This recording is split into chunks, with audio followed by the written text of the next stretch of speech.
अस्सलाम वालेकुम। उम्मीद करती हूँ आप सभी लोग खुश होंगे, खैरियत से होंगे। शुक्र अल्हम्दुलिल्लाह आपकी बहन भी बिल्कुल ठीक है। तो जी मेरी एक बहन का ये मैसेज था। रुबीना जी, मैं आप ही से बात कर रही हूँ कि बाजी आप इतनी इज़्ज़त दें हमें बिल्कुल अच्छा नहीं लगा। और बगौड़ी सोचेगी एक चैनल क्या डिलीट हुआ, बगौड़ी से जी पर आ गई। तो आपको एक बात बताती हूँ। मैंने कल वीडियो के शुरुआत में क्या कहा, हम लोगों ने ज़बान से नहीं लड़ना है मेरी बहनों, हमने ज़बान से नहीं लड़ना, हमने यहाँ से लड़ना है, ठीक है। तो ये चीज़ याद रखो, हमने लड़ना है, पॉइंट उठाने हैं और अब वो सरकार तक पहुँचाने हैं। अब यूट्यूब बहुत हो गया, बहुत हो गया। अब हमें ये नहीं कहना बगौड़ी फलानी दिमागी, हमने कहना है पाकिस्तानी सीमा गुलाम हैदर, जिस नाम से हमारी सरकार ने उसको बेल दी है, जिस नाम से हमारे देश की सरकार उसको जानती है, हमने वो कहना है। मेरी कमज़ोरी नहीं है। आप लोग सोचो, 5 महीने पहले मुझे ये चीज़ पता थी मेरे चैनल के साथ जो चल रहा है। मैंने कभी आप लोगों से आकर नहीं कहा, मैंने कभी कोई सिंपैथी कार्ड नहीं खेला। अगर मैंने 4.5 लाख सब्सक्राइबर के चैनल का डर नहीं किया तो ये 150 सब्सक्राइबर क्या है फिर? यहाँ तो सिर्फ ये आप ही लोग तो है, अभी कोई और तो नहीं आया ना। जब 4.5 लाख का सब्सक्राइबर का चैनल गवा सकती हूँ तो ये 150 सब्सक्राइबर कोई अहमियत नहीं रखते गवाने। डरती मैं सिर्फ मेरे खुदा से हूँ, वरना मैं किसी के बाप से नहीं डरती। समझ गए आप लोग?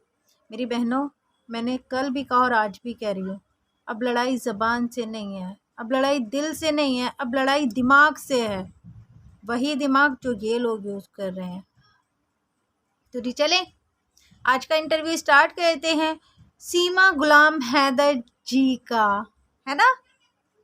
आपको क्या लगता है इस जी में, उसके जी पर छुरियाँ नहीं चलेंगी? चल जाएंगी। आप देखें तो सही, आगे आगे देखें। तो आज का सेकंड इंटरव्यू स्टार्ट है।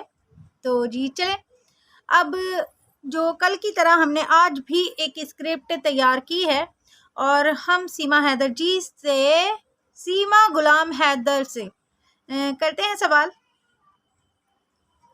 तो जी सीमा गुलाम हैदर, मैं आपसे ये पूछना चाहती हूँ, हॉस्पिटल सरकारी हो या प्राइवेट हो, वहाँ पर वीडियो पेशेंट को या पेशेंट की किसी और को बनाना सरकार के खिलाफ है, सरकार के कानून के खिलाफ है।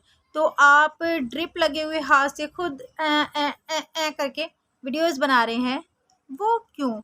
पाउच दे रहे हैं, सेल्फीज की तरह अदाएं भी खेल रहे हैं, वो कैसे? एक बीमार इंसान तो हॉस्पिटल जो है तो मजबूरी में जाता है एडमिट होने के लिए, ना कि वहाँ कोई पिकनिक स्पॉट बना लेता है और रील्स बनाता है, ठीक है। तो सीमा जी ने कहा है कि सिक्योरिटी के साथ आई हूँ और कानून ये भी कहता है कि एक औरत जो बेल पर हो, जिसके पास कोई सरकारी डॉक्यूमेंट्स ना हो हिंदुस्तान के, तो वो एक महिला कांस्टेबल के साथ में ही वो अपराधी एक महिला कांस्टेबल के साथ ही रहेगा और दो महिला कांस्टेबल 24 घंटे उसके साथ हॉस्पिटल में, उसके उस रूम में उसके साथ होंगी। इसके बारे में क्या कहेंगी आप? जवाब देना है आपको। अगर कोर्ट में दिखाने के लिए वीडियो बनाया गया है तो महिला कांस्टेबल भी वीडियो में दिखाई देनी चाहिए ना। कोर्ट को पता होना चाहिए कि भाई हमारा ये अपराधी जो बेल पर रिहा हुआ है, ये अपराधी किसी वजह से बीमारी में मुब्तला था, उसको चक्कर आ रहे थे, उसको नज़ला खांसी जुकाम हुआ था, वो हॉस्पिटल में एडमिट था, तो वो हमारी 2 सरकारी महिला कांस्टेबल उसके साथ थी। तो अगर कोर्ट में दिखाने के लिए वीडियो बनाया गया है तो मोहतरमा 2 सरकारी कांस्टेबल भी ज़रूर दिखाए ना। समझ गए? बशर्ते चाहे अपराधी लेडीज हो चाहे वो प्रेग्नेंट हो, पर कानून सबके लिए इक्वल होता है, कानून मर्द और औरत नहीं देखता, ठीक है। आई होप आप मेरी बात समझ रही होंगी ना। अपराधी महिला बेल पर बाहर हो, हॉस्पिटल में भर्ती करने के लिए कोर्ट का आदेश पत्र जरूरी है। समझ गए आप? दिखाया नहीं आपने आदेश पत्र कोर्ट का, क्योंकि एकदम से आपको मौत नहीं पड़ी थी कि आपको एकदम ले जाना पड़ा। मामूली सा सिर्फ सर्दी, नज़ला, ज़ुकाम, खांसी और ये फेक चक्कर बताए हैं आपने, है ना। तो उसके लिए जाहिर है इतना टाइम आपके पास था कि सरकारी आप अनुमति ले सकती थी, तो आप प्लीज़ वो प्रार्थना पत्र भी दिखाएं कि सरकार महोदय, मैं बीमार हूँ, मुझे हॉस्पिटलाइज होना है, तो आप मुझे प्लीज़ परमिशन दें कि मैं हॉस्पिटल जा सकूँ। तो प्लीज़ वो प्रार्थना पत्र भी ज़रूर दिखाएं। खासकर उस औरत को ज़रूर दिखाने पड़ते हैं जिसके पास कोई सरकारी डॉक्यूमेंट्स ना हो, जिस कंट्री में वो इलीगल घुसी है, इलीगल गैर कानूनी तरीके से उसने जिस भी कंट्री में एंट्री की हो, और अगर वो उसी कंट्री में बीमार पड़ गई है और बेल पे है, जहां उसे सरकार ने ये कहा हुआ है कि बिना सरकार को बताए हुए वो घर से नहीं निकल सकती है, तो वहां अगर उसे एक मामूली से सर्दी, खांसी, जुकाम के लिए हॉस्पिटल में एडमिट होना पड़ रहा है, तो भी उसने सरकार को बताना होता है। आई होप आप मेरी बात समझ गई होंगी, ठीक है। और हाँ जी सीमा जी, इन तमाम बातों का मतलब तो यही साबित होता है ना कि आप हॉस्पिटल में इलाज के लिए नहीं गई हैं, सिर्फ वीडियोस बनाने के लिए गई हैं, यूट्यूबर्स का मुंह बंद करने गई हैं कि मैं प्रेग्नेंट हूँ, मुझे चक्कर आते हैं, मेरी तबीयत ख़राब है, और अब लास्ट के 9वां महीना स्टार्ट होने के बाद मेरी बहुत क्रिटिकल कंडीशन है मेरी, डॉक्टर रिस्क नहीं ले सकते, मैं एक माँ हूँ, मैं अपने 4 बच्चों से भी दूर नहीं रह सकती हूँ, बशर्ते मैं उन 4 बच्चों को पाकिस्तान में छोड़कर, जो कि मेरी बेटी 3 साल पहले एक छोटी सी थी, अभी तो मेरी छोटी बेटी थोड़ी बड़ी भी हो गई है, मगर 3 साल पहले वो बहुत छोटी थी, गोदी में थी, फिर भी मैं अपनी गोद की बेटी को छोड़कर अय्याशी करने नेपाल आ गई थी, अपने 4 बच्चे छोड़कर। मगर आज मैं एक सतीवती, क्या कहते हैं,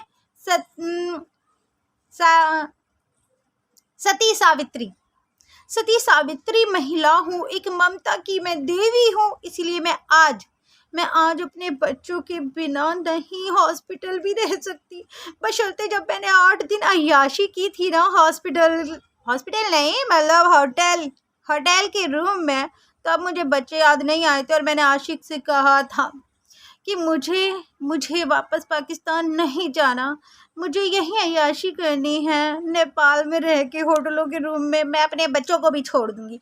ये सब कुछ सीमा हैदर जी हमें याद है हमें, समझ गई? नहीं समझी? समझाती रहूँगी। अब तो इंटरव्यू चलते रहेंगे, ठीक है।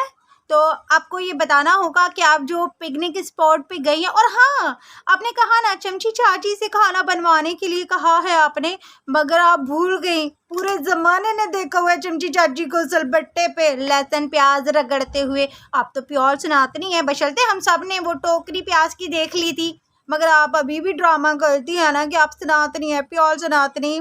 तो फिर चमची चाची के घर का एक प्योर सनातनी इंसान कैसे खा सकता है, क्योंकि वो तो भर के लहसुन प्याज डालती है, कैसे खा सकता है?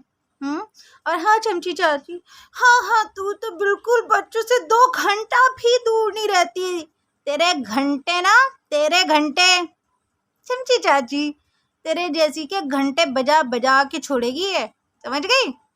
घंटे दूर नहीं रह सकती। तेरी बगाड़ी देवी जिसके चरणों में आई हो ना तुम, घोटना चलाने 4 बच्चों को पैदा करने वाले पतीले में, है ना, उस पतीले ने नेपाल में 8 दिन अय्याशी की है बिना बच्चों के। भूल गई थी चमची चाची, याद दिला दिया तुझे, याद रखा कर, चपेटे पड़नी शुरू हो जाएंगे हिंदुस्तानियों की, क्योंकि हिंदुस्तानी, पाकिस्तानी, अफगानिस्तानी, नेपाली और शारजाह, दुबई, पता नहीं कहाँ के लोग जानते हैं कि 8 दिन मोहतरमा अय्याशी कर रही थी 17 साल के बच्चे, समझ गए ना आगे उसके साथ। अभी तो वो 18, 20 का 19 का हो गया है, पर 3-4 साल पहले वो मीनू पप्पी 17 साल की कमसिन कली थी, उस कली को तोड़ने आई थी 4 बच्चों की बुढ़ी पाकिस्तानी माँ, है ना। तो जी ये थी आज का मेरा सीमा गुलाम हैदर के लिए इंटरव्यू। आई होप मेरे भाई बहनों को पसंद आया होगा। पसंद आया हो तो प्लीज़ लाइक शेयर सब्सक्राइब कर दें। अपनी बहन को दुआ में याद रखिएगा। और हाँ, इस बार आपकी बहन हंस हंस कर बजाएगी, ढोल ताशों से बजाऊंगी। चले जी। तो सीमा हैदर प्लीज़ रामू काका से कहिए ना, डॉक्यूमेंट्स दिखाए जो सरकार ने आपको दिए हैं, जो सरकार ने तेरे थोपड़े पे दे के मारे हैं ना तुझे हॉस्पिटल में एडमिट होने के। दिखा ना वो डॉक्यूमेंट्स। ये जो झोला छाप एक रूम में बैठ गई ना, मैं हॉस्पिटल में हूँ, उस हॉस्पिटल का नाम भी मेंशन कर। समझ गई? आई होप समझ गई होगी। तो जी अपनी बहन को दुआ में याद रखिएगा। अल्लाह हाफिज़।